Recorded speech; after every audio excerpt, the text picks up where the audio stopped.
അപ്പൊ കസ്റ്റമറെ കൃത്യമായി എന്ത് ചെയ്യണം, കൂടെ തന്നെ വളർത്തിക്കൊണ്ടുവരാനും അവരെക്കാളൊപ്പം കുറച്ച് മുകളിൽ നിന്ന് നിൽക്കാനും നമ്മൾ ശ്രമിച്ചുകൊണ്ടിരിക്കണം. അവരെ എങ്ങനെയാണോ നമ്മൾ കാണുന്നത് എന്നും ആ ലെവലിൽ നമ്മളെ റെസ്പെക്ട് ചെയ്യുന്ന രീതിയിൽ നമ്മളെ കാണുന്നുണ്ടെങ്കിൽ നമ്മൾ അവരെക്കാളും വേഗത്തിൽ വളർന്നിരിക്കണം.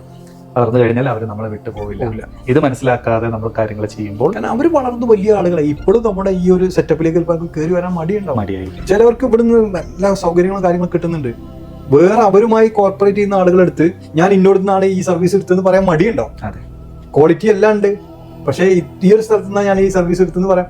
അതിനു വേണ്ടിയിട്ട് വലിയ വലിയ സ്ഥലങ്ങളിൽ ക്വാളിറ്റി ഇല്ലാത്ത സാധനങ്ങൾ വാങ്ങി വലിയ വീമ്പ് പറയുന്ന ആളുകളെ നമ്മൾ കാണുന്നത്.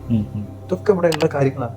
വലിയൊരു പോയിന്റാണ് പറഞ്ഞത്, കൂടെയുള്ളവരെയും കസ്റ്റമർ കൂടെ വളരുന്നുണ്ടോ എന്നുള്ളത് നമ്മൾ ഒബ്സർവ് ചെയ്യാം.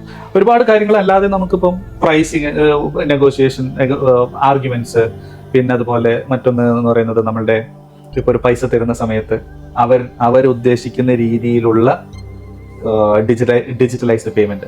ഉദാഹരണത്തിന് എൻ്റെ അടുത്ത് കാർഡേ ഉള്ളൂ, നിങ്ങൾ ക്യാഷേ ആക്സെപ്റ്റ് ചെയ്യുള്ളൂ എന്നുണ്ടെങ്കിൽ അവിടെ സെയിൽ നടക്കില്ല.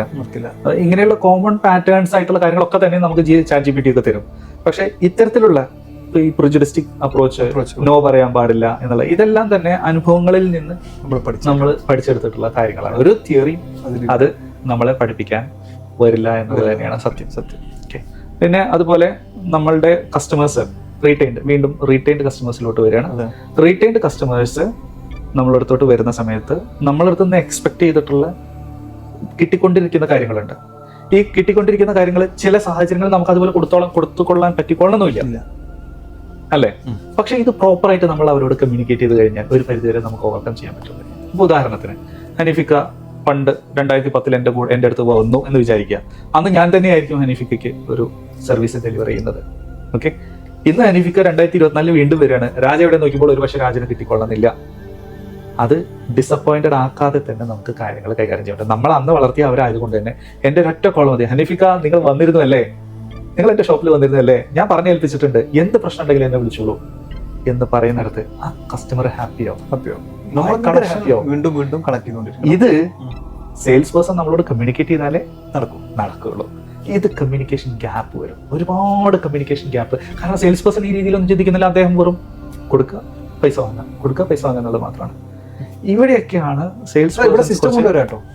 തീർച്ചയായിട്ടും സിസ്റ്റം കൊണ്ടുവരുന്ന നമ്മൾ റെക്കോർഡിക്കലാക്കുക. അവർ എൻട്രി ചെയ്യുന്ന സമയത്ത് അല്ല, ഇങ്ങനെ ഒരാൾ വന്നു ചോദിച്ചു എന്തെങ്കിലും പർച്ചേസ് ചെയ്ത് കഴിഞ്ഞാൽ, അങ്ങനെയാണെങ്കിൽ ആ നമ്പർ ഉടനെ നിങ്ങൾ അന്വേഷിച്ചിരുന്നു എന്ന് പറഞ്ഞൊരു നമ്പർ നമുക്ക് തന്നെ സെറ്റ് ചെയ്യുകയാണെങ്കിൽ നമുക്ക് വിളിക്കാം. നമുക്കത് സെയിൽസ് പേഴ്സണെ ട്രെയിൻ ചെയ്യാം. നമ്പർ മാറിക്കോളാം, അന്നത്തെ നമ്പർ ആയിരിക്കണല്ലേ. നമ്മൾ നമ്മുടെ ടീമിനെ അവിടെയാണ് ട്രെയിൻ ചെയ്യുന്നത്. നമ്മുടെ പേര് പറഞ്ഞ ഒരാൾ വിളിച്ചിട്ടുണ്ടെങ്കിൽ, ഒരാൾ വന്നിട്ടുണ്ടെങ്കിൽ, അത് സെയിൽ നടക്കുമ്പോൾ അയാളുടെ മുഖത്ത് പുഞ്ചിരിക്കാനുള്ള വകുപ്പ് ഉണ്ടാക്കാം. ഞാൻ ഹനീഫിക്കയോട് പറയാം കേട്ടോ എന്ന് പറയുമ്പോൾ അവർ ചിരിക്കുന്നുണ്ടെങ്കിൽ പിന്നെ ആ ഒരു കോൾ ഇങ്ങോട്ട് വരേണ്ട ആവശ്യമില്ല. ജസ്റ്റ് അറിയിച്ചാൽ മാത്രം മതി. നിങ്ങൾ അന്വേഷിച്ച് വന്നു, ഇന്നത് വാങ്ങിപ്പോയല്ലോ, നമ്മള് അത്ര വിചാരിക്കുന്നുള്ളൂ. ഞാൻ ഇതുവരെ ഇത് ചിന്തിച്ചിട്ടില്ല. എന്റെ ഷോപ്പിനകത്ത് ഞാൻ 25 വർഷമായിട്ട് ആ ഷോപ്പിനകത്ത് ചെറുപ്പത്തിൽ തുടങ്ങിയ ആളുകളുണ്ട്. ഇഷ്ടം പോലെ ആളുകൾ വന്ന ഉടനെ അന്വേഷിക്കുന്നത് എന്നെയായിരിക്കും. ഒരു ദിവസം 1-2 മാജിക്കൽ കച്ചവടം നടക്കുക. അതെ, വേറെ ഒന്നും നിങ്ങൾ ചെയ്യേണ്ട, മാജിക്കൽ കച്ചവടം നടക്കും. ഒരു കോള് മതി നിങ്ങളുടെ. അവർ വാങ്ങിപ്പോയതിനു ശേഷമായാലും നമുക്ക് വിളിച്ചാൽ നിങ്ങൾ വന്നിരുന്നു അല്ലേ, എന്തുകൊണ്ട് ഒന്ന് കാണാൻ പറ്റിയില്ല, ഒന്ന് വന്നുകൂടായിരുന്നു, ഞാനിവിടെ ഓഫീസിലുണ്ടായിരുന്നല്ലോ, പിള്ളേരോട് ഒന്ന് പറഞ്ഞാൽ പോലായിരുന്നു, അടുത്ത പ്രാവശ്യം വരുമ്പോ ഒന്ന് കണ്ടിട്ട് പോവാം. അത് ഭയങ്കര വാല്യൂ. കണ്ടിട്ടില്ലെങ്കിലും അത് ഭയങ്കര വലിയ. ഞാനിത് ഇന്ന് നടപ്പിലാക്കാൻ പോകുന്ന ഇന്നത്തെ ടോക്ക് എനിക്ക് തന്നെ ഒരു ഉപകാരമുള്ള ഒരു കാര്യമായിട്ട് മാറണം. ഞാനിത് നടപ്പിലാക്കാൻ തീരുമാനിച്ചിട്ടുണ്ട്. റീറ്റെയിൽഡ് കസ്റ്റമേഴ്സ് മാജിക്കലാണ്. എന്റെ ബിസിനസ്സിൽ ഹോണസ്റ്റ്ലി സ്പീക്കിംഗ് എന്റെ ബിസിനസ്സിൽ ഏറ്റവും കൂടുതൽ 90% എന്റെ ബിസിനസ് വരുന്നതും എന്റെ എക്സിസ്റ്റിംഗ് കസ്റ്റമേഴ്സിൽ നിന്നാണ്. ഞാൻ അവർക്ക് നിങ്ങളുടെ വാരിക്കോരി കൊടുക്കുന്നുണ്ട്, അവരെനിക്ക് തരുന്നു. കസ്റ്റമേഴ്സ് എണ്ണം വളരെ കുറവായിരിക്കും. ഞാനൊരു സാധാരണ ഷോപ്പിൽ നിൽക്കുന്ന ആളുകളാവും. എനിക്ക് അതൊക്കെ നമ്മളുടെ ബ്രെയിൻ, നമ്മളുടെ ഉള്ളിലുള്ള തോട്ടാണത്.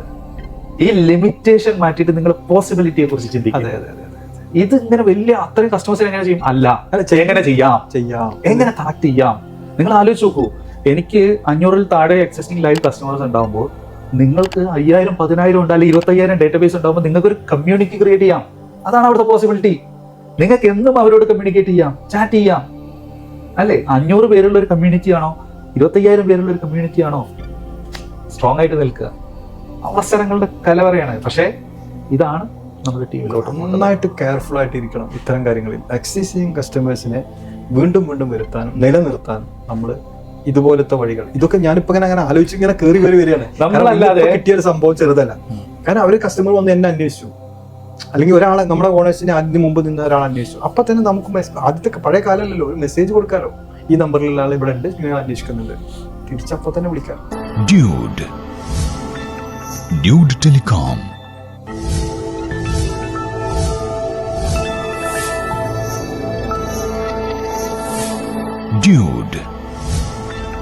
Dude Telecom.